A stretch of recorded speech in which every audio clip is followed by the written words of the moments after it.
A lot of you guys have serious issues with your cars, and today we're going to try to solve them. First clip. Car mechanics, I need help. For a 2001 Subaru Liberty. The thing is though, it doesn't stay in gear, see? It stays in gear, but it does this. Anything in the transmission that's worn, broken, needs fixing, gears, So it's not anything linkages. like that, I need to put them in the comments so I can get this fixed. That transmission is longitudinal, so that means that shifter is right on top usually within the transmission. There's not too many linkages in the Subaru, if I remember, but to me that looks like usually like a linkage or a bracket that's busted. So it's still kind of in gear, but it'll like move around. You're right, because it could be cable driven, right? Yeah. You're right. It could be just but I'm not quite sure. Yeah, I don't remember on those. I'd have to actually look at the car. But then did he say that it goes into gear at all, or that it goes into gear, but it moves. Yeah. So it could be the linkage that it goes into gear. Yeah. But that's all floppy, so it all feel like trash, like the H22s. Yeah. Like they'll go in gear, but you're going 1, 2, and then you could be on second gear, and it feels like you're over here on fifth. Yeah, it feels super sloppy. Super nasty. Something in there's obviously worn out with it. So. The good thing about it is that it's going into gear. So you can at least get somewhere. Yeah, I mean you can drive it. Mechanic. But you can drive it. I mean, don't get me wrong. Like it's gonna feel like the only. Man, look at that long ass toe. I bet he could shift with just that guy. It's so strong. Just. Imagine he gives you a thumbs up. Of course, this guy's Australian, dude. Like that makes so much sense now. Next clip. Ah! Nice. That is beyond a check engine light. Oh my God, turn that car off immediately. It is going to light on fire. Yes, it is. Something is grounding out inside of that alternator. It's turn it off right now. So this alternator is going out completely. It's gone. So you got to replace it. And you know what happens here sometimes? They do, well, I mean, this one looks like it's gone through mud, water. Hell. Yeah, that's an old ass alternator. It's still chilling there. That's gonna cost them probably like $300. I remember we used to be able to rebuild them for like, was it like $50? Am I that old? Am I that old? And soda was a nickel. It's true. I used to go get newspapers at the corner. Yeah, sodas were 25 cents. Hey, I'm old as What else we got? Truck idle's kind of good, wants to stall when accelerating Y.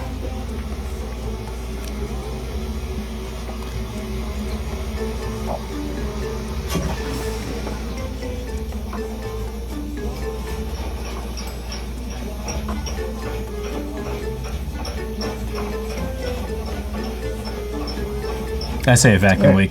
It could be a vacuum leak. Yeah, you're right. So this is another one of those things. I think like when people just ask something but they don't give enough information, thinking that you could just look at something and know. You know what? That's true, because a lot of people call, like when they call the shop, they're like, "Hey, can you help me out with the car? It's making this noise." And you're like, "Okay, what kind of car is it?" They're like, "Oh, it's a 2015, say Saturn." Whatever.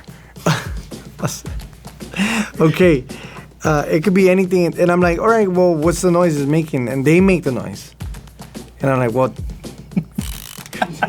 I love that. That's so great. When your buddy calls you and he tells you, hey, my car is making this, says, and you're like, that's the first time I ever hear that, right? That's so good. And he's like, oh, don't laugh, fool, like, kind of give me an idea, and I'm like, well, I'm laughing because, come on. Like, just, you're making the noise. The car's not making the noise. It's kind of fun to ask them the noise. But like this, when you're hearing noise like this and you don't know, see, it looks like a bunch of wiring there thrown. It could be an evap system, like you said, vacuum leak. It could be the throttle body. It could be all kinds of Just so many things that it could be. And then, you know what sucks is I think a lot of times with like when you know about cars, you do try to diagnose it no matter what, because it's a puzzle and it's like fun. Right. No matter what, when somebody asks me, hey, what do you think it is? I don't just go, I don't know, bring it. I immediately, like, I do ask genuinely, like, what is it making? What kind of noise? And then I just start going down this path because I can't help myself but talk about cars. And so then I'm like, and so in the end, I'm the dumb one where I should have just been like, just bring it by, man, we'll check it out. No. I like hearing the noises when they make them. I'm like, let me hear the noise again. And I'll ask them again, be more specific on the noise. And they're like, And I'm like, oh, that makes sense. If I'm the customer, I'm calling him. Be like, Right. hey, my car's Yo, making- hey. Hey, what's cracking? Hey, this is Sandro's where we do everything for super cheap. Call me for sure. Yes, I have this little noise in my car. It's going like this. Zzz. Is it zzz, or is it like, is it zzz? Lower pitch, lower. We got to be in tune. Perfect pitch right there. Good. That's it. So it's your alternator. Next clip.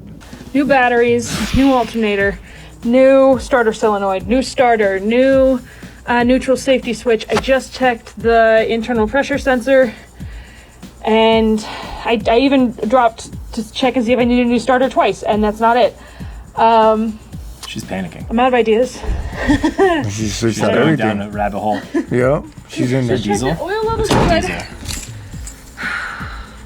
Hold up, I'll show you this. Girl, is it snowing out there? You're in a tank top? Because if you look No, so dressed out she is. from park to reverse here, and that's already got something else I gotta look at. But we go to neutral to start. You turn key. Neutral to start. I'm confused. She doesn't have a check engine light. Okay. So I don't know what she's mad about. battery gauge looks good. No crank. I got nothing. No crank, no start. So if anybody's got any ideas, I'd appreciate it. I feel bad for you. You know what she does need? A hug. She's panicking. You hear that? Adam shows up. Just come here. You don't know what you're doing. This You is know what sad you because did? it's one of those that, you know, she did spend a ton of money. And again, like you said, just swapping parts when it just could be as simple as a bad ground, which is really common as far as battery. People will replace a battery and they tighten down those terminals, but then they're worn, they're old, they tend to be like copper. And so they after a while don't scrunch down hard enough. And then the car literally just will have enough to be able to turn the lights on, but there's such a high amp draw when you start the car that it's just not making good enough contact and it won't start. And it's in the snow. And then this is probably in the wilderness, so... And why is it important that it's in the snow, in case people don't know? So let's just say rust is a big key factor. It's also harder So- to give energy, cold cranking. Correct. When you get these, it's kind of weird. Like, it could be multiple things. It could be animals, chewed up something. Because you Yeah. can say, like, she showed up one day, parked the car, went back home, tried to start it the next day, and then guess what? It doesn't start. It could be an animal went in there, chewed up wire, and that's it. Or this is an old Ford, right? So let's just say it's a Ford. Sometimes those key fobs with alarms, they give out. And it won't start, no matter what the you do. And she's getting in there already. So it's like, well, the only thing that you could say from watching this video, the lights ain't flashing, so we're not getting no horns. It could be an alarm. It could be a kill switch. Depends if she has an alarm, if she doesn't have an alarm. Alarms are a big key factor of no start, no crank, no nothing. If you have an aftermarket one or if it's stock one and it chooses to give out, Yeah. you will not. It don't matter what you change out, you're stuck. Yeah, the security's on, so it's It's not stuck. allowing it to It's- go through. it's so stuck. I'm willing to bet it's something super simple. Next clip. All right, I got a major question for my L5P gurus and mechanics out there. So I got 2 new batteries, and I'm trying to start up my truck. Nothing. 2 new batteries, and then whenever I turn my key, my turn signal turns on. And it's only the passenger side. No dash lights, no radio, no nothing. There is no power to the OBD2 port, so I can't hook up a scan tool to it. But my interior lights, they work. So I don't exactly know what's going on. He's in the middle of You nowhere. guys know No. anyone See that's that? an expert with this, electrical work, please hit me up. I have seen things where it could be this fuse or whatever, but I'm not sure. Or it's just this fuse box, I don't know. But I just replaced both batteries in it, and interior lights work, but yeah. No truck start, no OBD2 port, so I don't know what to do. You know, this guy has worked on his truck a lot for not knowing anything. Look at all the custom, like, stuff. Like, clearly either powder coated or replaced. I feel like he's playing dumb and he's, like, rage baiting me right now. Something about this clip doesn't sit well with me. I feel like he's Adam's messing mad. with me. Adam's mad right now. Yeah. I'm not gonna help you. Yeah, I just feel like he just wants the views. There could be just one fuse. The main fuse that won't let that start or show anything at the end. But I want to bet that one of the two things. He was it before, and he made a short. Possibly. I mean, the door panel was off. Exactly. I was gonna say, like, see, you can see that he was with the car already. Why is the door panel off? If he says he's not an electrician, what are you doing? You know? Yeah, yeah. A squirrel could have gone in there, a giant ass rat, the chupacabras could have gone in there. You've had a lot of problems with animals, dude. Honestly, animals. Have you been working on a car and an animal jumped out at you yet? Rats, yeah. A bunch of rats. Live rats, just. A live rat just looking at me, and I'm looking at him, and I'm like, it was you, huh? It was you, huh, mother. It was you, huh? Wiring problems can be endless, so let's just check out what else we got going on. The other day I went to go start up my car, and the fuel pump wouldn't prime, so the engine wouldn't turn on. I know because my fuel pump's really loud, because I have stripped interior in the rear, so I can hear it. It's literally right there. I just decided I'll unplug the battery and plug it back in. Oh, it's unplugged right now because I'm not going to be driving for a while. But I did that. I just reset the battery. Then the fuel pump primed, and it started right up. Show me. I don't understand Liar. why that happened. Why does resetting the battery cause the fuel pump to start working if it didn't before? And is this going to happen to me again? Yes. Why did this happen? So please, if anybody knows why this happened, why this fixed it, and do I have to be concerned for the future, please let me know. Maybe we'll all learn something. Nope, just get back into your car. You'll be fine. Bye. You'll be chilling. You'll be chilling. If I know anything, cars fix themselves all the time. And I wouldn't worry about a thing. It's like getting a cut.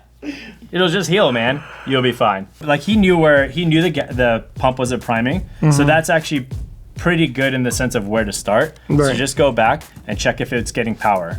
It's not getting power, why is it not? Check your continuity, boom, you'll find it right there. Correct. So in that sense, it's pretty simple, but wiring does get very, very intimidating. You know, it's everywhere. You don't know what to work with. And it's scary because everyone thinks you're going to get shocked and electrocuted.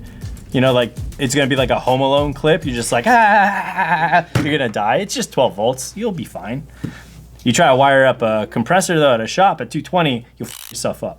Do you ever get somebody on the phone and they tell you the problems and it just sounds so bad and they say it's been to multiple shops that you just give them like a f you price and then they say yes? You said it, yep. I've gotten that time and time where I'm like, it's you gonna show up, you're like, damn. To start off, I told them like, Call my honestly, bluff. it's gonna be like $500. Yeah. And they're like, okay, that's fine. I'll take it tomorrow. And I'm like, you know what? I'm kind of busy. You got to raise that f you price. Yeah.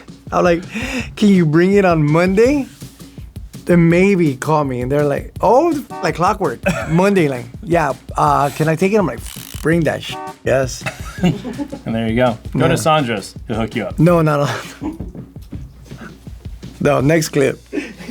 I have a 2009 Chevy Suburban that no one seems to know how to fix. So I'll be driving the car and pretty much out of nowhere, I thought I figured out when it kind of does it. It's not when I thought. It'll say service stabilization track. Oh, I got you.